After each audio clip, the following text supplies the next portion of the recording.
Une avancée notable dans la lutte contre le sida.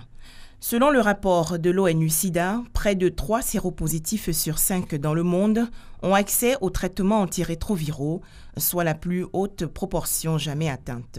Mais le constat observé sur le terrain est différent des résultats attendus.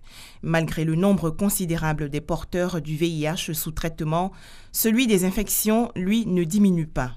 On pensait honnêtement, et ça je vous le dis, qu'avec l'augmentation rapide des personnes mises sous traitement, que nous aurions eu, bien sûr, un retour sur investissement sur la prévention beaucoup plus rapide. Mais aujourd'hui, nous constatons malheureusement que nous n'avons pas une baisse significative des nouvelles infections.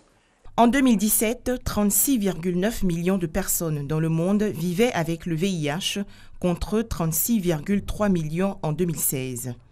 21,7 millions avaient accès aux traitements antirétroviraux en 2017 contre 19,4 millions en 2016. En vue de maintenir et d'améliorer ces résultats, l'instance de l'ONU en charge de la lutte contre la maladie tire la sonnette d'alarme. Il faut mobiliser 14 à 18 milliards de dollars dans le Fonds mondial à la conférence de reconstitution de Paris pour la période 2020-2022.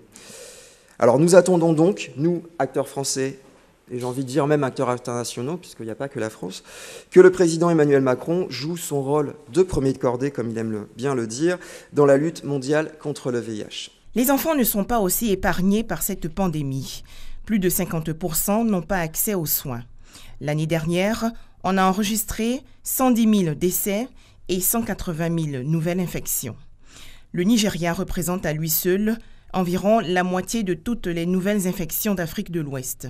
Une situation inquiétante selon le directeur exécutif de l'ONU-SIDA.